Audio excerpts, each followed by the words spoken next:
Hi everyone, welcome to Accessibility with Meg, and this is Meg. Today I thought we would look at and understand a little bit about W3C Accessibility Guidelines 3.0. Now we are very familiar with WCAG 2.x, which is WCAG 2, 2.1, 2.2, right? We have another set it's a working draft of the next generation web content accessibility guidelines. This is still years away from finalization. This is still in the works, and it's good to know a little bit about this because the initial draft or the working draft is out, and this is the working draft that we have right in front of us. You can find it at this location, w3.org, WCAG 3.0. Just run a search on Google and you can find this document. Now, the purpose and the scope of this document. So, WCAG 3.0 provides recommendations for making web content accessible to users with blindness, low vision. So you see that here? Yeah, for blindness, low vision, deafness, limited movement and dexterity, speech disabilities, sensory disorders, and cognitive and learning disabilities. So it also covers things like desktops, mobiles, wearables, and IoT devices, which are the Internet of Things devices. And it applies to static, dynamic, interactive, and streaming content, audiovisual media, and also the related tools, which like browsers, assistive technologies, and CMS authoring and testing tools. Okay, so the relationship that this has with WCAG 2.x is that this standard is really a successor. It's going to be a successor of 2.2, WCAG standards. It's not a replacement. So it's not going to replace what we already are familiar with. It's just an enhancement and it's a successor. While WCAG 2.x remains widely required, it won't be deprecated, which is a good thing. Content meeting WCAG 2.2 level AA is expected to be close to, but not exactly, WCAG 3.0 minimum conformance level. Since WCAG 3 would actually use new testing and scoring approaches. So if you look at this document, you will find that there are placeholders. The document is still being refined and being worked on. So you will find things like, there are test scoring, testing, certain other different kinds of requirements that we would be considering with 3.0, right? So there are it's just a different approach, a newer approach, and that's what we are going to be seeing here. Not everything is out here, so yeah, it's a good idea to just go through and see this document. Now, each accessibility need is addressed through a guideline in this case. So we have guidelines. We have guidelines in 2.2 as well. 2 and 2.1, 2.2, we have guidelines.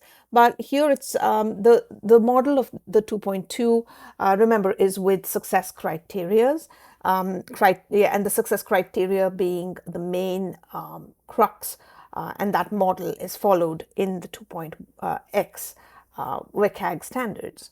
3.0, they say, is going to be a little different in the sense that each accessibility need is addressed through what they call a guideline again, which is an outcome statement, and it is supported by requirements which are testable. So, testable requirements and assertions, which are organizational commitments or policies. So, with technology specific methods for meeting these, right? So, this is more like granular than WCAG's like 2.x success criteria model. Okay, so they're going to get into the nitty gritty of things, is what I'm thinking is going to happen here. So you'll notice that there are some different categories, or we can call them key guideline categories within this draft. And the first one is images and media, right? So images and media, which is 2.1 here, that's the first one. You will find within this all text, captions, audio description, sign language, transcripts. Now, mind you, all of this is still present in 2.2, but over here, we're going to find the approach. So we're going to have, I think, if from what I'm able to understand reading this document, is that we are going to be giving more like testable requirements are going to be there, and it's going to be supported with that. It's going to be supported with technology specific methods, and we're going to be seeing more of that here. So it's going to be a little more granular, like I said. Then you have text and wording. Then you have text and wording here, like you can see 2.2 text and wording. You would notice that this talks more about adjustable text appearance, right? So it can be resized to at least 200% of the platform's default body text size, etc. These are again available in 2.2, 2.1, 2.0, but I think in 3.0 it will be a little bit different, but or it might just enhance what's already there, right? So you have all of this here. You have a text to speech support. Okay, so you have text to speech support here as well. So users can access text content and its meaning with text to speech tools. So this is different and it's important. You also have like the requirements for clean and clear language. This is a separate like a guideline for clear language, and then you have like your abbreviations need to be explained. Non-literal language needs to be explained. Diacritics required to identify the correct meaning of each word are available. Now, I'm not very sure what this is, but so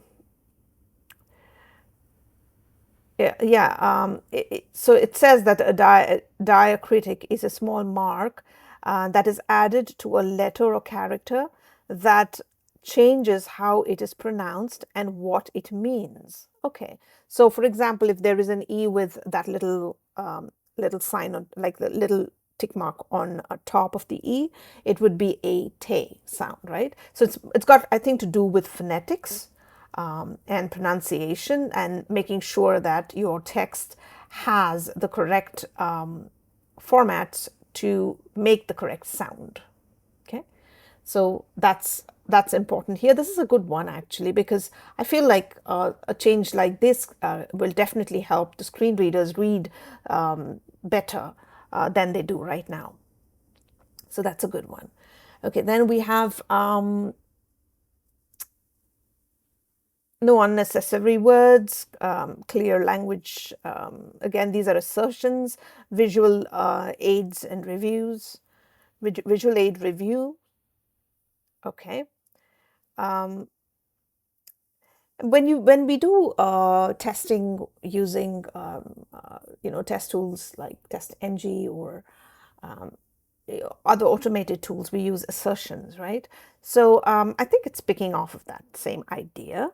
I'm not really very sure, but we do have these, and they call them an assertion. They call them assertions here. Very interesting. And then we have interactive components. So focus indicators, pointer behavior, consistent UI patterns. These would be under here. Okay. So like keyboard focus appearance, that's your guideline, and it has a supplemental requirement, and it has a core requirement where you have tests that apply to them, and then you also have assertions.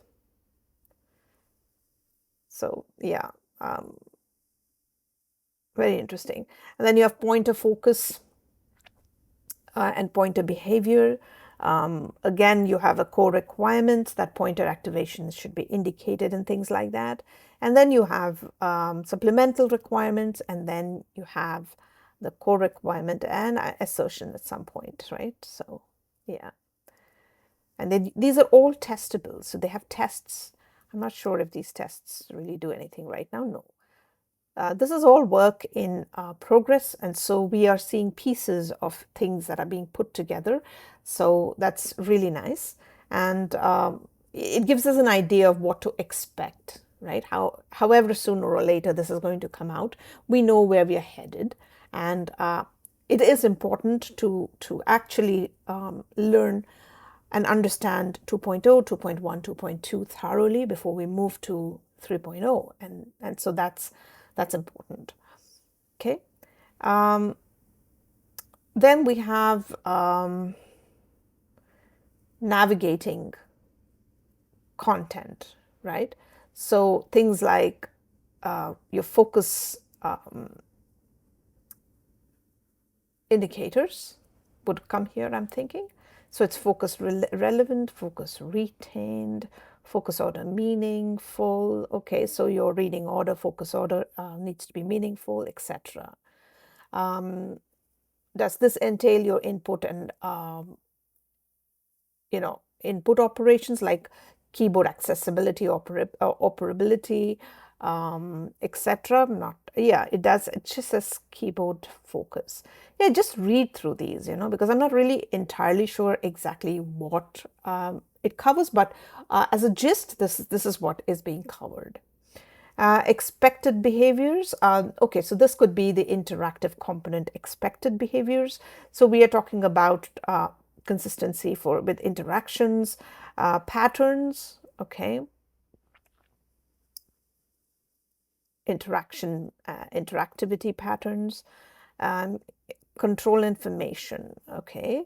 Users have information about interactive elements that is identifiable and usable visually and using assistive technology.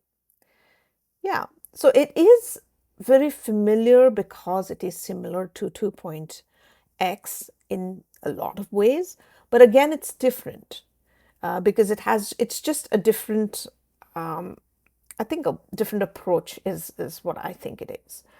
And a little more in detail, that we are going to be doing the same things but more detailed, which is a good thing. Okay. So these are your core requirements, and then you have your input operations. Okay, so here you have your keyboard interface interactivity. So input and operations has keyboard operability. No keyboard traps should be here, I'm thinking. Okay. So it's talking about keyboard navigability and no keyboard traps as another core requirement here. And then you have, it's a lot overlapping in my mind right now, but I'm sure there might be like each of these, the requirements and the core, the requirements which are testable. That's what I see. The guidelines and the assertions. All of these are different in some way to one another. It's not entirely clear in my mind right now, but I think I need to sit and read this thoroughly to be able to understand it. But from what we are looking at, the document, and we're going through this document together, this is what I'm gathering. Okay, and then we also have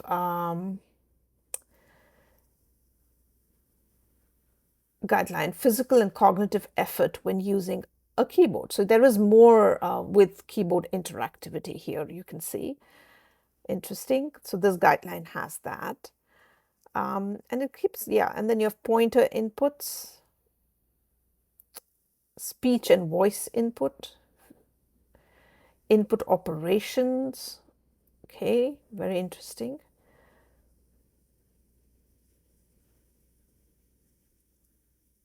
Authentication. Okay, so users have alternative authentication methods available to them. Biometrics are not relied on. So biometric identification is not the only way to identify or authenticate. So biometric authentication includes facial recognition, fingerprinting, like vocal patterns, and etc. Right? So these should not be the only relied way for authentication. Yeah, makes sense, right? So that's a good thing.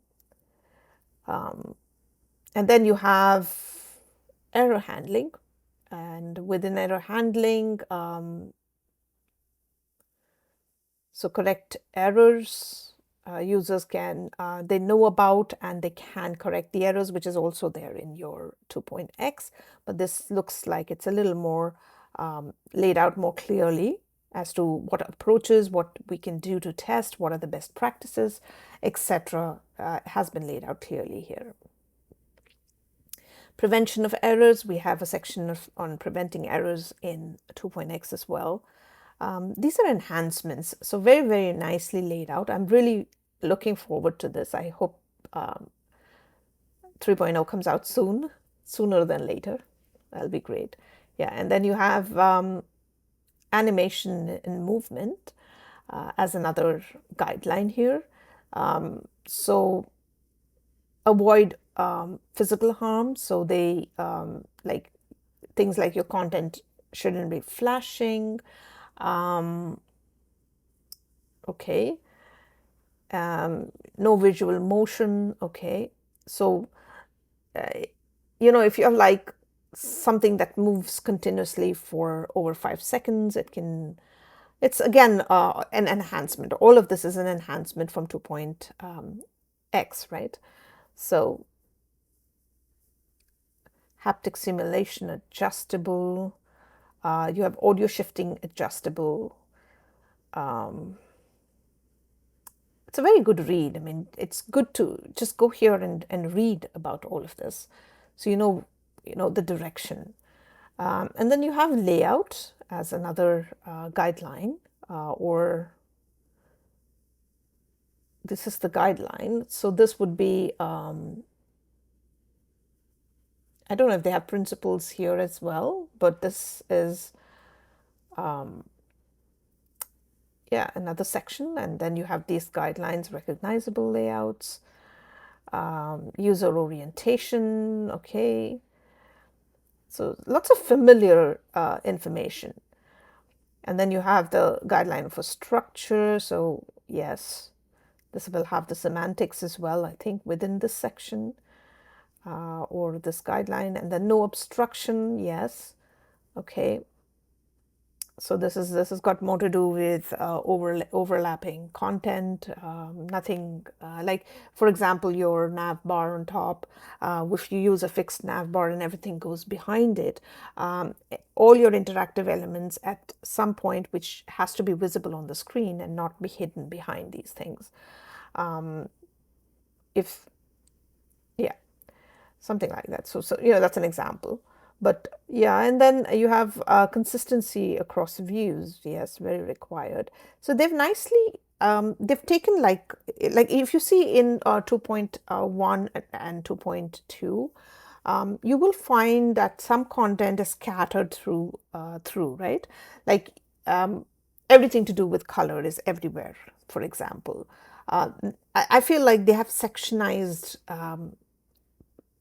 very well over here. So you know where to look for what. Now, consistency across views has consistency, and it gives you like all the information for consistency here.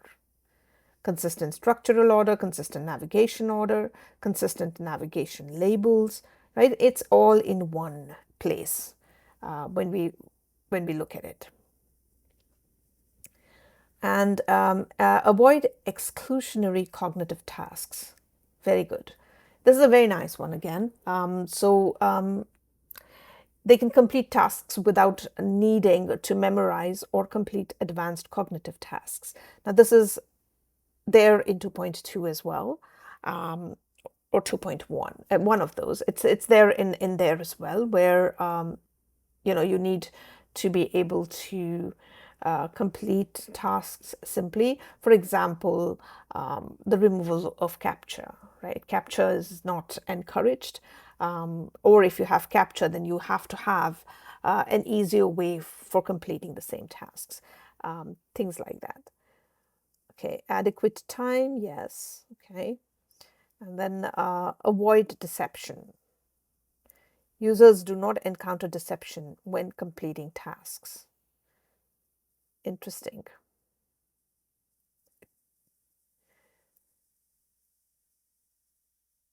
Yeah, it's very, very nice. Retain information. So, yes, they don't have to re enter and redo work. It's a good one. Complete tasks. Users understand how to complete tasks. Yes. So, clear instruction, etc. Right? Information. And it's laid out so clearly. I mean, it's like required action available, supplemental information requirements available at start, process instructions available, etc. Unnecessary steps. So then remove all redundant steps, right? Very important. Sometimes some things are so intricately made that you're lost in those steps. There's so many steps to go through. So simplicity really is what they're aiming at here, and that's really nice. Policy and protection. So there's another section where you have guidelines for risk. So consequences of choices is explained clearly. Consequences explained before agreement. Diverse disabilities considered. Very good. And algorithm inclusivity review. Then you have algorithms. Okay. So users are not disadvantaged or harmed by algorithms. This is very interesting. So train AI models using representative and unbiased disability related information that is proportional to the general population. Okay. Testing and ethics reviews to minimize the possibility that algorithms disadvantage people with disabilities. Yeah, with the onset of AI tools, AI agents, making them more accessible would be a very good idea, right? Because sometimes I'm not able to right now think of an example for it, but there are algorithms that work automatically, and they need to be when somebody uses them with, say, a screen reader, somebody's working with a screen reader, then they need to be able to inform them about any of the changes, the dynamic changes on the page. That's what's coming to my mind. I'm still to understand what they mean by no harm from algorithms, but yeah, they have the section. We'll read that at some point. And then there is help and feedback. We are familiar with this section. It's more detailed, which is very good. And then feedback. Okay, so users can provide feedback to content authors. So we see that there are guidelines, right? And then user control. So it goes on, and there are so many guidelines. Do take the time to go through it. I won't be going through each one of them, but just to know that we have 3.0 available. And on here, there's one more thing to know, that only requirements that reach that reach the developing status are included here. So within this document, many more exploratory items exist in the live editor's draft, but the ones that have reached the developing status, which means that they have been approved for, they have approvals in terms of, requirements, in terms of the design, in terms of the content, and they are in the stage of development or developing. Those can be here, if you know what I mean, right? So, or if people are putting this through, they have been finalized and they will be added to the document, right? So those are included here, not everything. The working group is actively like they're soliciting feedback via GitHub issues, especially on the conformance model and the new applies when and except when format. Okay, this is there. I think I've read this somewhere. So the accessibility supported.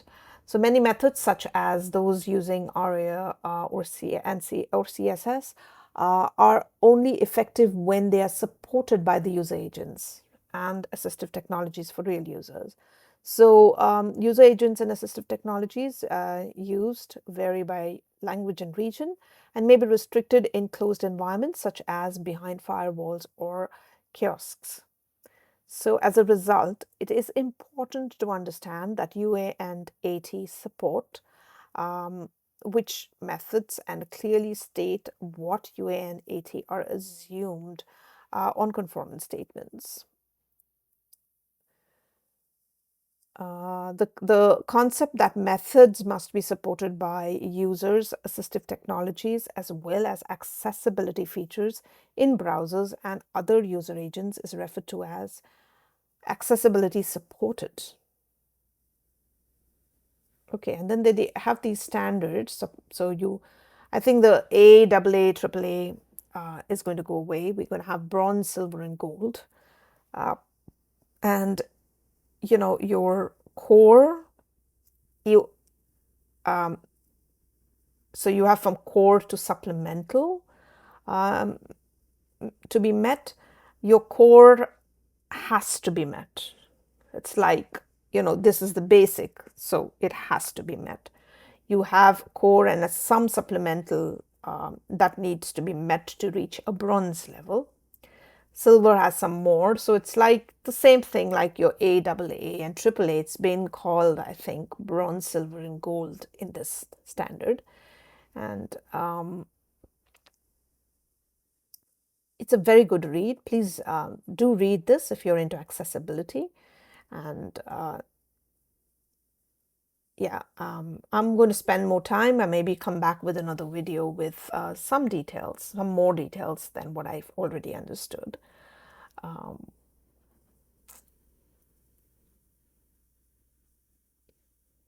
Yeah, so very interesting.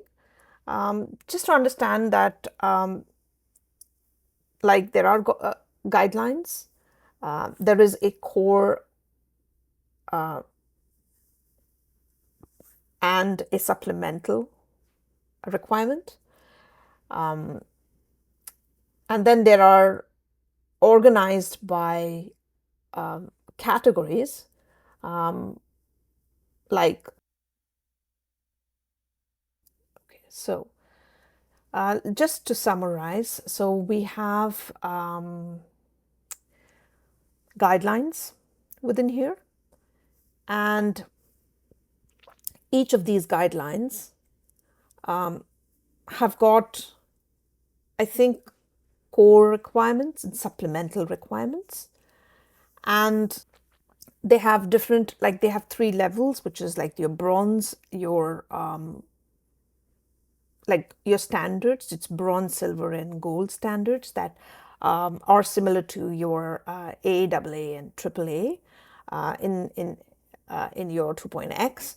And so to achieve these, you need to for the bronze level, you have to have your core.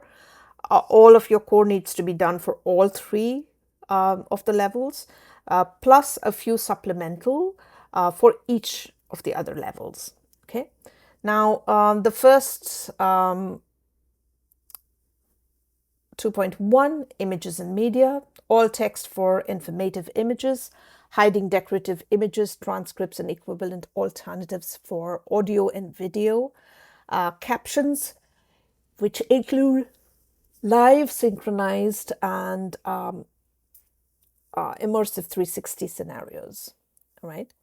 And then you have audio descriptions, sign language interpretation, and rules against relying on a single sense, like hue, sound, spatial, audio, or visual depth alone to convey meaning.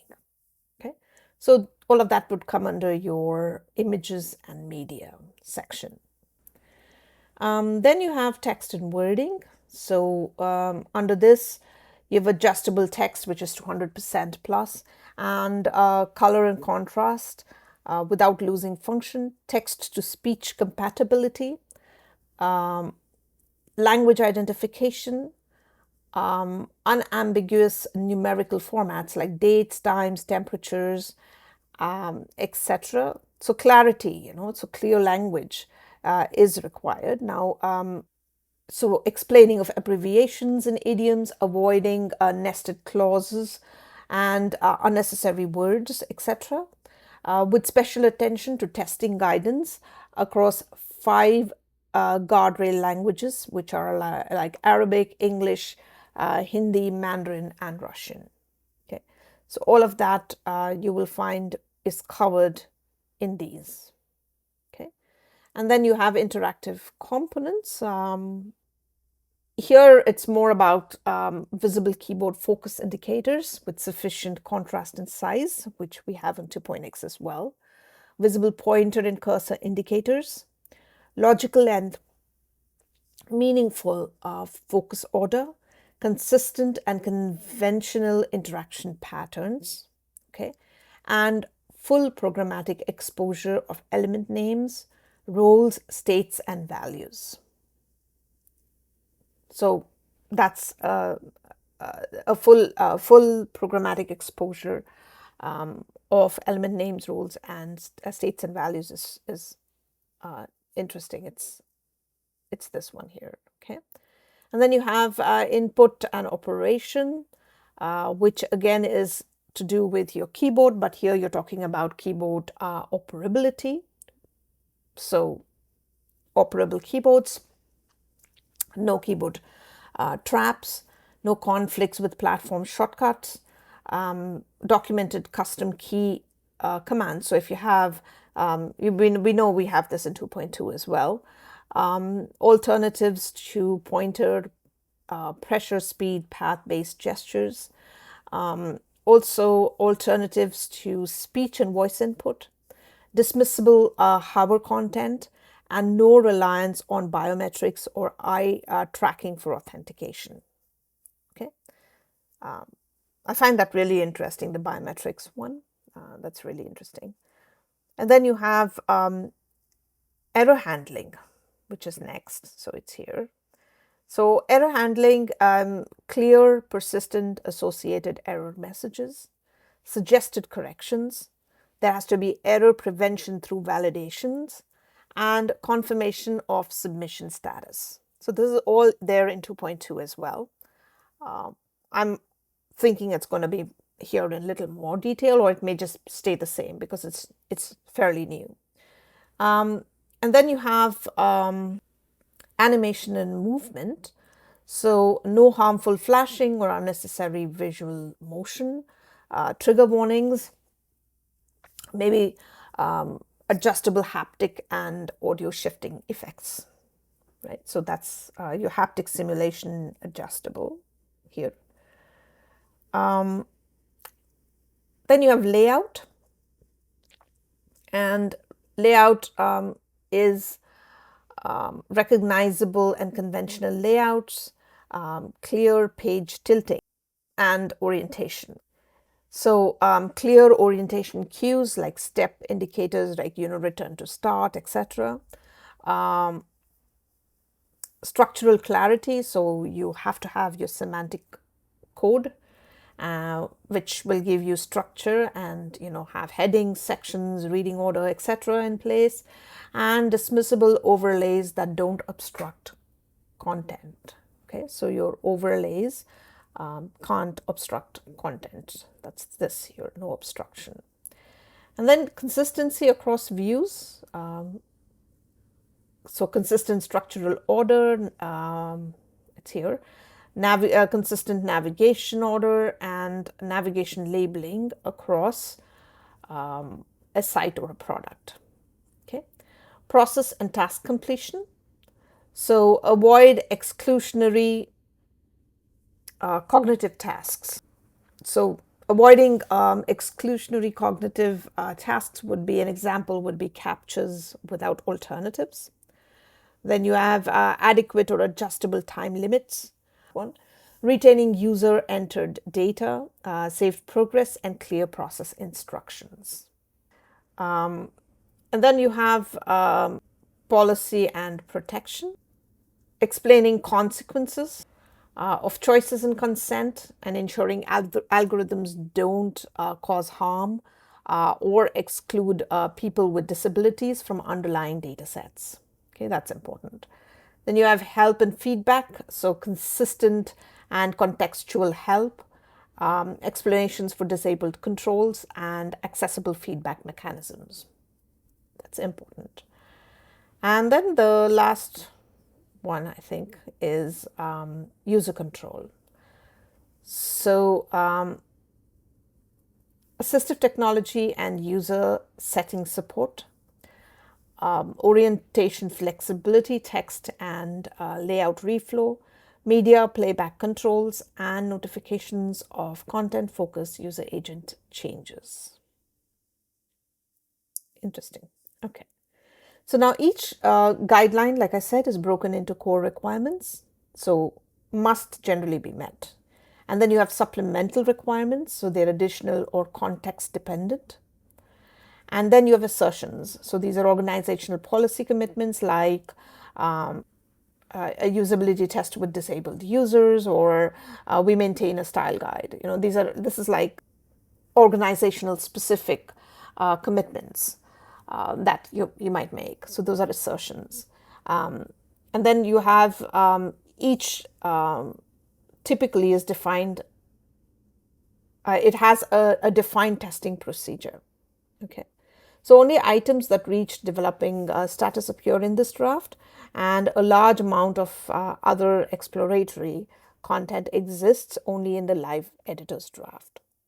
So that's what this is all about, or as far as I've understood it. This is new to me. I might have made a mistake or two. I'm not sure, but from what I've understood, this is my explanation of W3C accessibility guidelines, WCAG guidelines 3.0. Looking forward to it. It seems to be very interesting. Thank you guys for listening, and if you like my content, please do subscribe, because that does help me. And share, like, return, come back, and see more videos. Thanks. Have a good day. Bye.